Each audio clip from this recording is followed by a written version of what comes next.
we are continuing our discussion on the building strength approach to sickle cell disease. And as we mentioned, infections are one of the top triggers of a crisis in sickle cell disease.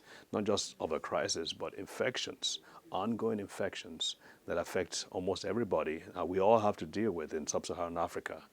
Are things that further break down the child's or the adult's body with sickle cell disease because the body is basically overburdened.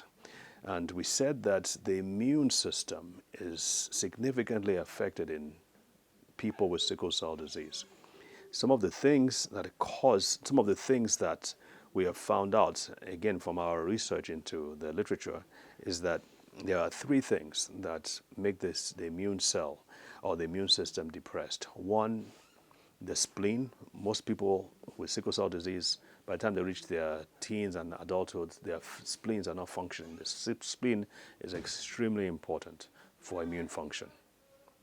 Number two, macrophage. The macrophage are the key parts of the immune system. I kind of drew the immune cells here. The macrophage are the most important cells in the immune system.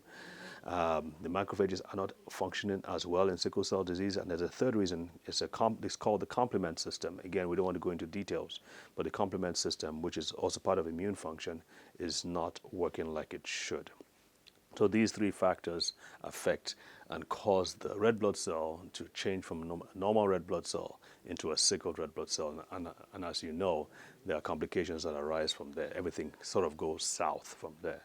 So our first approach, and when we started looking at this, we saw it was pretty clear that if you boost or enhance or strengthen or optimize the immune system, that you could go a long way towards protecting these children and adults and helping to improve their quality of life. I forgot to mention, our goal with the Brain and Body Foundation is to help this child with sickle cell disease live as normal a life as is possible.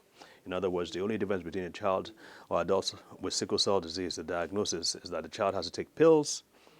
The person who doesn't have sickle cell disease does not. So that's our goal. So far, we've kind of hovering around 80 or 90%.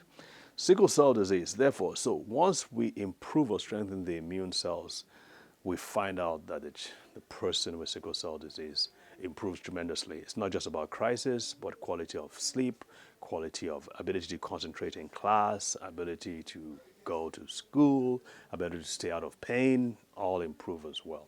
So that's a very important way to go, and there are supplements and there are nutraceuticals that can help.